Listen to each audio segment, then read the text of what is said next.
بسم الله والصلاة والسلام على أشرف خلق الله. اللهم صل وسلم وبارك عليك يا حبيبي يا رسول الله. ازيكم حبايبي؟ عاملين ايه؟ يا رب تكونوا بخير وفي أحسن الأحوال. كل سنة وانتم طيبين، رمضان كريم علينا وعليكم جميعا يا رب. ربنا يا رب يعود علينا الأيام دي بالخير واليمن والبركات.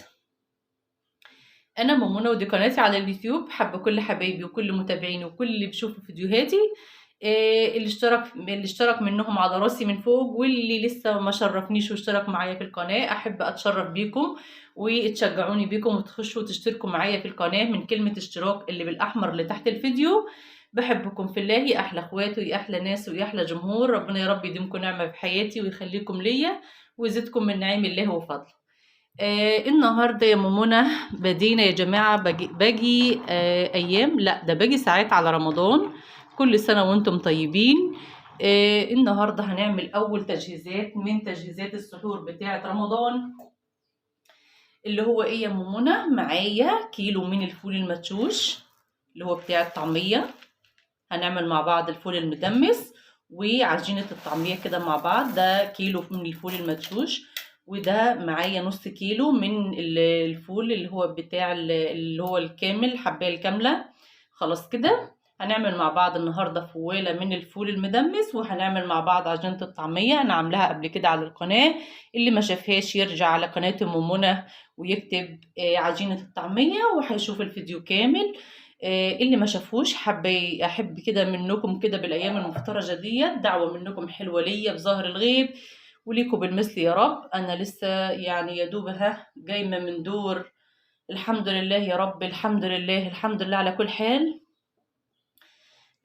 حابه منكم كده دعوه منكم حلوه بظهر الغيب وليكم بالمثل يا رب العالمين في الايام المفترجه ديت. وتعالوا مع بعض. انا هنقع الفول زي ما انا شفتوا معايا كده. انا نقع الفول اللي انا هعمله في الفوالة، اللي هو الحباية الكاملة على بعضيها. وهنعمل مع بعض، هننزل على الفول اللي هو المدشوش دوت بكاتل من المية السخنة زي ما انتوا شايفين كده معايا. هنعمل مع بعض عجينة الطعمية والفول المدمس. دي حاجة مقدسة عندنا في السحور. تمام لحد كده؟ تمام. اول حاجه انا عملتها، انا غليت ميه في الكتل ونزلت على الفول اللي معايا زي ما انتم شايفينه كده اهوت. بسم الله ما شاء الله ولا حول ولا قوه الا بالله العلي العظيم. ربنا يا رب يعدي علينا الايام دي بخير، وكل سنه وانتم طيبين. شهر مبارك علينا وعليكم جميعا يا رب.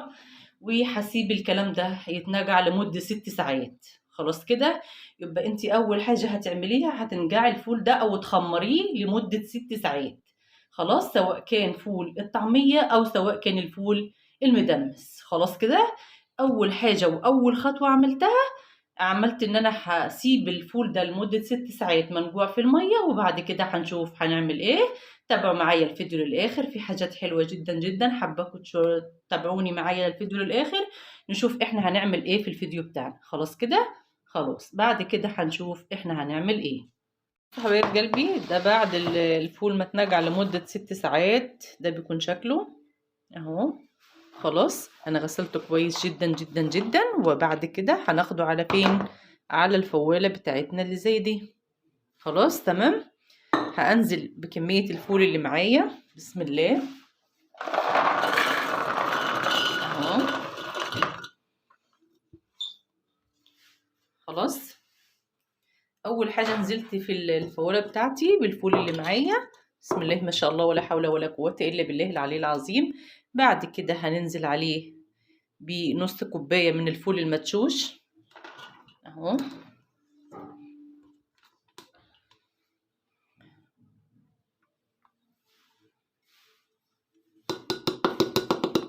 اهو ومعايا نص كوباية عدس اصفر.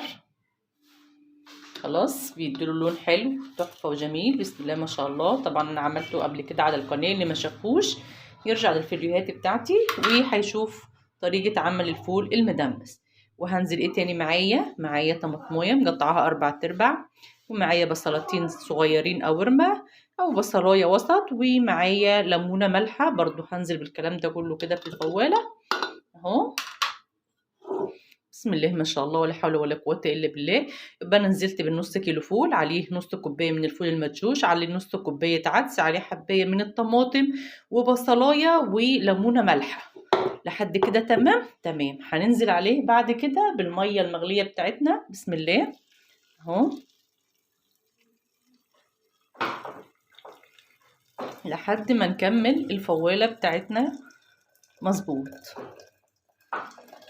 تمام لحد كده تمام. حابة تحطي معلقة الخل عليه حطي، مش حابة براحتك، دي اختياري، مش شرط انك تحطيها او لا. خلاص هقلب الكلام ده كله كده مع بعضه اهو. شايفين اهو. وهياخد الكلام ده كله وارفعه على النار لحد ما يستوي، وبعد كده هنوريكم شكل الفول بتاعنا بيكون ازاي. خلاص ونعمل مع بعض عجينة الطعمية. طبعا انا عاملاها قبل كده فمش هصورها معاكم، اللي حابب يشوفها يرجع للفيديو بتاع الطعمية ويشوف الطريقة عاملينها ازاي. دي عجينة الطعمية اللي انا عملتها اهي، ده يكون شكلها اهو. شايفين اللون بتاعها؟ بسم الله ما شاء الله ولا حول ولا قوة الا بالله العلي العظيم. ده لون الطعمية. انا ما صورتهاش معاكم عشان انا عاملاها قبل كده على القناة. اللي حابب يرجع للفيديوهات ويشوف طريقتها يرجع للفيديو ويشوف طريقة عجينة الطعمية. بتبقى فول مدشوش، وبتبقى اللهم صل على النبي بصلاية ومعاها راس توم وكرات المصري. خلاص ودي بيكون شكل العجينة اهو. بسم الله ما شاء الله ولا حول ولا قوة إلا بالله العلي العظيم. خلاص يبقى كده أول تجهيزات السحور اللي هي إيه، الطعمية أو عجينة الطعمية. وتعالوا كده مع بعض. شفتوا الفول؟ بسم الله ما شاء الله ولا حول ولا قوة إلا بالله العلي العظيم. شايفين شكله؟ بسم الله بسم الله ما شاء الله ولا حول ولا قوة إلا بالله. شايفين السوا بتاعه؟ بصوا يا بنات دايب دوب أهو. بسم الله ما شاء الله أهي. شايفين اهو؟ ده بيكون شكل الفول بتاعنا. يبقى كده عملنا اول حاجه من تجهيزات سحور رمضان اللي هي الفول والطعميه. تمام كده. انا هعبي الكميه اللي معايا دي كده في الاكياس. خلاص ونشوف شكلها كده بعد ما نعبيها. خلاص يبقى كده اول حاجه عملتها هي الفول والطعميه من تجهيزات سحور رمضان. خلاص كده هعبي انا الكميه وهرجع لكم بعد كده. ادي ده شكل الفول. بسم الله ما شاء الله ولا حول ولا قوه الا بالله العلي العظيم اهو. بعد ما عبيناه في الاكياس ده بيكون شكله تمام كده. ودي عجينة الطعمية زي ما انتم شايفين، بتحطيها في اكياس تلاجة زي ما انت شايفة كده اهو. بسم الله ما شاء الله ولا حول ولا قوة الا بالله العلي العظيم. عملت معايا كمية محترمة. ده اقل حاجة تعمليها حبيبة قلبي عشان سحورك وما بحيث ما تدوريش على حاجة انك تعمليها، تبقى الحاجة عندك جاهزة في الفريزر بتاعك.